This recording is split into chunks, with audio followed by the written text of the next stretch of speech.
നമസ്കാരം, എല്ലാവർക്കും ആമീസ് ഫുഡ് കോർട്ടിലേക്ക് സ്വാഗതം. എൻ്റെ പേര് സുമിത. അപ്പോൾ ഇന്ന് ഞാൻ വന്നിരിക്കുന്നത് ഫിഷ് വെച്ചിട്ടുള്ള ഒരു കിഡിലൻ അച്ചാറിൻ്റെ റെസിപ്പിയാണ്. വളരെ ഈസിയാണ് റെഡിയാക്കാൻ വേണ്ടിയിട്ട്. അതേപോലെ വളരെ ടേസ്റ്റി ആയിട്ടുള്ളൊരു കിടുക്കാച്ചി അച്ചാറിൻ്റെ റെസിപ്പിയാണ്. അപ്പോൾ അതെങ്ങനെയാണ് ഉണ്ടാക്കുന്നതെന്ന് നമുക്ക് പെട്ടെന്ന് തന്നെ നോക്കിയിട്ട് വരാം. അപ്പോൾ ഞാൻ മീൻ അച്ചാറിന് വേണ്ടിയിട്ട് 1.5 കിലോ മീനാണ് എടുത്തിരിക്കുന്നത്. കേരയാണ് കേട്ടോ എടുത്തിരിക്കുന്നത്. അപ്പോൾ ഞാനിത് മാരിനേറ്റ് ചെയ്ത് വെച്ചിരുന്നിട്ട് ഏകദേശം ഒരു മണിക്കൂർ നേരം ആയിട്ടുണ്ട്. അപ്പോൾ നിങ്ങൾക്ക് കൂടുതൽ നേരം വയ്ക്കാൻ പറ്റുമെങ്കിൽ അത്രയും നല്ലതാണ്. കാരണം അത്രയ്ക്കും ഉപ്പും മുളകൊക്കെ നമ്മുടെ മീനിലേക്ക് പിടിക്കും. അപ്പോൾ ഞാനിപ്പോൾ ഇത് 1 മണിക്കൂർ നേരത്തേക്ക് വെച്ചേക്കുന്നതാണ്. 1/2 ടീസ്പൂൺ മഞ്ഞൾപ്പൊടിയും ഒരു ചെറുനാരങ്ങയുടെ നീരും അതേപോലെ 3 ടീസ്പൂൺ എരിവുള്ള നമ്മുടെ മുളക് പൊടിയും അതേപോലെ ആവശ്യത്തിന് ഉപ്പും കൂടി ഇട്ട് മാരിനേറ്റ് ചെയ്ത് വെച്ചിരുന്നതാണ് കേട്ടോ. അപ്പോൾ ഇത് നോക്കുമ്പോൾ കുറച്ച് വലിയ പീസസ് ആയിട്ടാണ് ഇപ്പോൾ ഇരിക്കുന്നത്. അപ്പോൾ ഞാനതിന്ന് ആദ്യത്തെ ബാച്ച് ഒന്ന് ഫ്രൈ ചെയ്തതിന് ശേഷം എനിക്ക് വലിയ പീസസായി തോന്നിയത് കാരണം ഞാൻ കുറച്ചും കൂടി ചെറുതാക്കി എടുത്തിരുന്നു. അപ്പോൾ നിങ്ങൾക്കത് വീഡിയോ കാണുമ്പോൾ മനസ്സിലാവും. അപ്പോൾ ഇനി ഇത് നമുക്ക് ഫ്രൈ ചെയ്യാൻ തുടങ്ങാം. അപ്പോൾ നമ്മുടെ ഫിഷൊക്കെ നമുക്കൊന്ന് ഫ്രൈ ചെയ്തെടുക്കാം. അപ്പോൾ അതിന് വേണ്ടിയിട്ട് ഒരു പാൻ അടുപ്പത്ത് വെച്ചിട്ടുണ്ട്. അതിലേക്ക് നമ്മൾ വെളിച്ചെണ്ണയാണ് ഒഴിച്ചു കൊടുക്കുന്നത്. വെളിച്ചെണ്ണ നല്ല പോലെ ചൂടായിട്ട് വരുമ്പോൾ നമ്മൾ മാരിനേറ്റ് ചെയ്ത് വെച്ചിട്ട് നമ്മുടെ ഫിഷ് ഉണ്ടല്ലോ അത് ഇതിലേക്ക് ഇട്ട് കൊടുത്തിട്ട് നമുക്ക് ഫ്രൈ ചെയ്തെടുക്കാം. നമ്മുടെ കേരമീൻ എന്ന് പറയുന്നത് കുറച്ച് നമ്മൾ ഫ്രൈ ചെയ്ത് വരുമ്പോൾ മുറുക്കം കൂടുതലുള്ള മീനാണ്. അപ്പോൾ അതുകൊണ്ട് തന്നെ ഒരുപാടങ്ങ് നല്ല ക്രിസ്പി ആയി വരുന്നത് വരയ്ക്കും ഫ്രൈ ചെയ്യേണ്ട. നമ്മളിങ്ങനെ ചെറുതായിട്ട് ഇങ്ങനെ ഫ്രൈ ചെയ്തെടുക്കുന്നത് എന്തിനാണെന്ന് വെച്ചാൽ അച്ചാറിടുമ്പോൾ നമ്മുടെ മീൻ പൊടിഞ്ഞു പോവാതിരിക്കാൻ വേണ്ടിയിട്ടാണ്. അപ്പോൾ അതിന് മാത്രം ഒരുപാട് മുറുകി വരുന്നത് വരയ്ക്കും ഫ്രൈ ചെയ്യരുത്. ജസ്റ്റ് 2 സൈഡ് നല്ലപോലെ ഒന്ന് മുരിഞ്ഞു വരുന്നത് വരയ്ക്കും ഫ്രൈ ചെയ്തെടുത്താൽ മതി കേട്ടോ. അതല്ലെങ്കിൽ അച്ചാർ കഴിക്കുമ്പോൾ ആയാലും ഭയങ്കര മുറുക്കായതിനാൽ നമുക്ക് അത്ര ടേസ്റ്റ് തോന്നത്തില്ല. അത് പ്രത്യേകം ശ്രദ്ധിക്കാം. അതേപോലെ തന്നെ ഈ ഒരു വലുപ്പത്തിൽ ഫിഷ് എടുക്കുകയാണെങ്കിലും കുഴപ്പമൊന്നുമില്ല കേട്ടോ. ഇപ്പോൾ നമ്മുടെ വീട്ടിലേക്ക് വേണ്ടിയിട്ടല്ലേ, അപ്പോൾ അത് പ്രശ്നമില്ല. ഞാനിപ്പോൾ എനിക്ക് ആദ്യത്തെ ഒരു ബാച്ച് ഫ്രൈ ചെയ്തതിന് ശേഷം കുറച്ച് വലിപ്പം തോന്നിയത് കാരണം മാത്രം ഞാൻ ചെറുതായിട്ടൊന്ന് കട്ട് ചെയ്ത്, അപ്പോൾ ഒരു ഫിഷ് രണ്ടോ മൂന്നോ പീസസ് ആയിട്ടൊന്ന് കട്ട് ചെയ്തേ ഉള്ളൂ. അപ്പോൾ അത് നിർബന്ധമില്ല. നിങ്ങൾക്ക് ഇപ്പോൾ ചെറിയ പീസസ് ആയിട്ടാണ് വേണതെങ്കിൽ അതിനനുസരിച്ച് നോക്കിയിട്ട് പീസസ് ചെറുതാക്കിയാൽ മതി കേട്ടോ. അപ്പോൾ ഇനി ഇത് 2 സൈഡ് നല്ലപോലെ മുരിഞ്ഞ് വരുന്നത് വരേക്കും നമുക്ക് ഫ്രൈ ചെയ്യാം. ഇപ്പോൾ ഇതാ നമ്മുടെ ഫിഷൊക്കെ നല്ലപോലെ ക്രിസ്പി ആയി വന്നിട്ടുണ്ട് കേട്ടോ.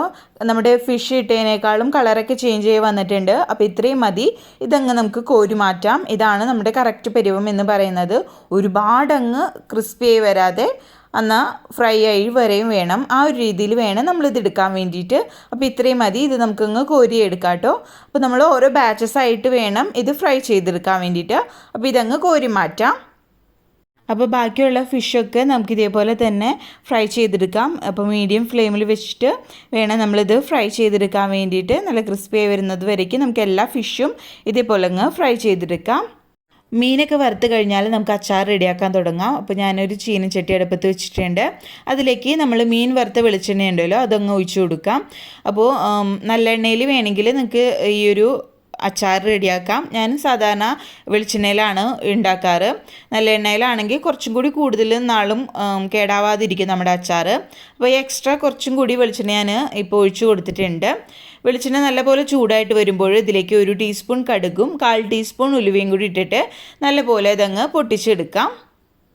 അപ്പോൾ നമ്മുടെ കടുകും ഉലുവയൊക്കെ നല്ലപോലെ പൊട്ടി വന്നിട്ടുണ്ട്. ഇനി ഇതിലേക്ക് കുറച്ച് കറിവേപ്പില ചേർത്ത് കൊടുക്കാം. കറിവേപ്പില ഒന്ന് ചൂടായിട്ട് വരുമ്പോൾ നമുക്കിതിലേക്ക് ഇഞ്ചി വെളുത്തുള്ളി പേസ്റ്റാണ് ഞാൻ ചേർക്കുന്നത്. 3 ടേബിൾ സ്പൂൺ അളവിലാണ്. അതായത് ഇഞ്ചിയും വെളുത്തുള്ളിയും തുല്യമായിട്ട് എടുത്തിട്ട് അത് നല്ലപോലെ ഒന്ന് അരച്ചെടുത്തതാണ് മിക്സിയിലിട്ട്. അപ്പോൾ ഇങ്ങനെ നമ്മൾ അരച്ച് ചേർക്കുകയാണെങ്കിൽ നമ്മുടെ അച്ചാറിൻ്റെ ഗ്രേവിക്ക് നല്ലൊരു തിക്നെസ് കിട്ടാൻ വേണ്ടിയിട്ടാണ് കേട്ടോ ഇങ്ങനെ ചെയ്യുന്നത്. അതല്ലെങ്കിൽ നിങ്ങൾക്ക് വേണമെങ്കിൽ ഇത് ചെറിയ കഷ്ണങ്ങളായിട്ട് ഇഞ്ചി വെളുത്തുള്ളിയും ചേർത്ത് കൊടുത്താലും മതിയാകും കേട്ടോ. ഞാൻ സാധാരണ ഇതേപോലെ അരച്ചാണ് ചേർക്കാറ്. കുറച്ചും കൂടി വെളിച്ചെണ്ണ ഒഴിച്ച് കൊടുത്തിട്ട് നല്ലപോലെ മൂപ്പിച്ചെടുക്കാം. അപ്പോൾ ഇതാ നമ്മുടെ ഇഞ്ചി വെളുത്തുള്ളി പേസ്റ്റൊക്കെ നല്ലപോലെ മൂത്ത് വന്നിട്ടുണ്ട്. ഇനി ഇതിലേക്ക് നമുക്ക് പച്ചമുളക് ചേർത്ത് കൊടുക്കാം. ഞാനിപ്പോൾ ഒരു 6 പച്ചമുളകാണ് എടുത്തിരിക്കുന്നത്. നിങ്ങളുടെ എരിവിനനുസരിച്ച് ചേർത്ത് കൊടുക്കാം കേട്ടോ. അത് ചെറിയ പീസസ് ആയിട്ട് കട്ട് ചെയ്തിട്ട് ഇട്ട് കൊടുത്തിട്ടുണ്ട്. അതും നല്ലപോലെ മൂപ്പിച്ചെടുക്കാം. നമ്മളിതിലേക്ക് കുറച്ചും കൂടി വെളിച്ചെണ്ണ ഒഴിച്ച് കൊടുത്തായിരുന്നു. വേറൊന്നുമല്ല, നമ്മുടെ അച്ചാറിൽ കുറച്ച് വെളിച്ചെണ്ണ മുന്തി നിൽക്കണം. എന്നാലാണ് അച്ചാർ കുറേ നാൾ കേടാവാതെ ഇരിക്കത്തുള്ളൂ. അപ്പോൾ അതിന് വേണ്ടിയിട്ടാണ് കേട്ടോ. അപ്പോൾ ഇനി ഇതിലേക്ക് നമുക്ക് പൊടികളൊക്കെ ചേർത്ത് കൊടുക്കാം. ഞാനിപ്പോൾ ഒരു 1/2 ടീസ്പൂൺ മഞ്ഞൾപ്പൊടി ചേർത്ത് കൊടുക്കുന്നുണ്ട്. അതുപോലെ തന്നെ ഇതിലേക്ക് 2 ടീസ്പൂൺ അളവിൽ എരിവുള്ള മുളക് പൊടിയാണ് ചേർത്ത് കൊടുക്കുന്നത്. പൊടികളൊക്കെ ഇടുമ്പോൾ നമ്മൾ ചെറിയ തീയിൽ വേണം ഇടാൻ വേണ്ടിയിട്ട്, അതല്ലെങ്കിൽ പെട്ടെന്ന് ഇടുന്ന വഴിക്ക് നമ്മുടെ പൊടികളൊക്കെ കരിഞ്ഞു പോകാൻ സാധ്യതയുണ്ട്. അപ്പോൾ അതൊന്ന് ഇളക്കി കൊടുത്തിട്ടുണ്ട് കേട്ടോ നമ്മൾ മുളക് പൊടി ചേർത്തിട്ട്. മുളക് പൊടിയുടെ അളവൊക്കെ നിങ്ങളുടെ എരിവിനനുസരിച്ച് ചേർത്ത് കൊടുക്കാം. അതേപോലെ കാശ്മീരി മുളക് പൊടിയാണ് ഒരു 3 ടേബിൾ സ്പൂൺ അളവിൽ ചേർത്ത് കൊടുക്കുന്നുണ്ട്. എരിവ് കുറവായിരിക്കും. അതേപോലെ തന്നെ നമ്മുടെ അച്ചാറിന് നല്ലൊരു കളറ് കിട്ടാൻ വേണ്ടിയിട്ടാണ് നമ്മൾ കാശ്മീരി മുളക് പൊടി കൂടുതൽ ചേർത്ത് കൊടുക്കുന്നത്. അതും കൂടി ഇട്ടിട്ട് നമ്മളിത് നല്ല പോലങ്ങ് മൂപ്പിച്ചെടുക്കാം. നമ്മുടെ പൊടികളുടെ പച്ചക്കുത്ത് മാറുന്നത് വരയ്ക്കും നല്ല പോലങ്ങ് ചെറു തീയിലിട്ടിട്ട് മൂപ്പിച്ചെടുക്കാം കേട്ടോ. ഇപ്പോൾ നമ്മൾ ചേർത്ത് കൊടുത്ത പൊടികളൊക്കെ നല്ലപോലെ മൂത്ത് വന്നിട്ടുണ്ട്. നോക്കിയാൽ തന്നെ കാണാം എണ്ണയൊക്കെ നല്ലപോലെ തെളിഞ്ഞ് വന്നിട്ടുണ്ട്.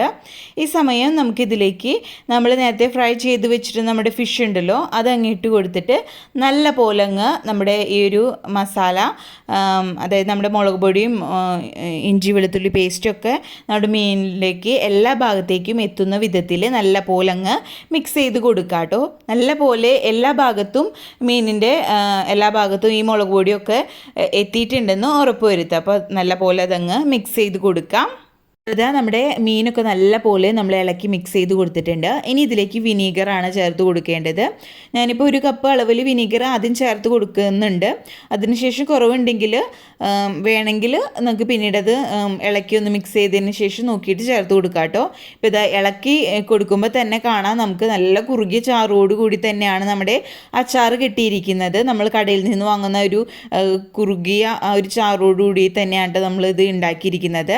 അപ്പോൾ എനിക്ക് കുറച്ചും കൂടി ചൊറുക്കയുടെ കുറവ് തോന്നിയിട്ടുണ്ട്. അപ്പോൾ ഞാൻ കുറച്ചും കൂടി ഒഴിച്ചു കൊടുക്കുന്നുണ്ട്. നമ്മുടെ മീനിൻ്റെ നെകപ്പ് വേണം നമ്മൾ ചൊറുക്ക് ഒഴിച്ചു കൊടുക്കാൻ വേണ്ടിയിട്ട്. അതാണ് അതിൻ്റെ പരുവം എന്ന് പറയുന്നത്. ഈ സമയത്ത് പുളിയും ഉപ്പൊക്കെ നോക്കിയിട്ട് നിങ്ങളുടെ ടേസ്റ്റിനനുസരിച്ച് ചേർത്ത് കൊടുക്കുക കേട്ടോ. അപ്പോൾ ഇത് ചിലപ്പോൾ ആദ്യം നെകപ്പ് ഒഴിച്ചു കൊടുക്കുമ്പോൾ കുറച്ച് പുളി മുന്തി നിൽക്കുന്ന പോലെ തോന്നാം. പക്ഷേ പ്രശ്നമില്ല. പിറ്റേ ദിവസം ആവുന്നതിനും അതായത് ഇരിക്കും തോറും ഇതിൻ്റെ ടേസ്റ്റ് കൂടി വരത്തേ ഉള്ളൂ. അപ്പോൾ ഞാൻ കുറച്ചും കൂടി ചൊറുക്ക് ഒഴിച്ചു കൊടുക്കട്ടെ കേട്ടോ. അപ്പോൾ ഞാൻ നമ്മുടെ അച്ചാറിന് നെകപ്പത്ത് തന്നെ കുറച്ചും കൂടി വിനീഗർ ഒഴിച്ച് കൊടുത്തിരുന്നു. ടേസ്റ്റ് ചെയ്ത് നോക്കിയപ്പോൾ കുറച്ച് ഉപ്പിൻ്റെ കുറവ് തോന്നി. അത് കാരണം കുറച്ച് ഉപ്പും കൂടി ചേർത്ത് കൊടുത്തിട്ടുണ്ട്. അതേപോലെ തന്നെ 1/2 ടീസ്പൂൺ അളവിൽ നമ്മൾ കായത്തിൻ്റെ പൊടിയാണ് കേട്ടോ ചേർത്ത് കൊടുക്കുന്നത്. പിന്നെ കുറച്ച് കറിവേപ്പിലയും കൂടി ചേർത്ത് കൊടുക്കുക. എന്നിട്ട് നമ്മൾ വിനീഗറും കൂടി ചേർത്ത് കൊടുത്തതല്ലേ, അത് കാരണം ഒന്നും കൂടി ഒന്ന് തിളപ്പിച്ചെടുക്കാം. അതിനുശേഷം നമുക്ക് ഫ്ലെയിം ഓഫ് ചെയ്യാവുന്നതേ ഉള്ളൂ.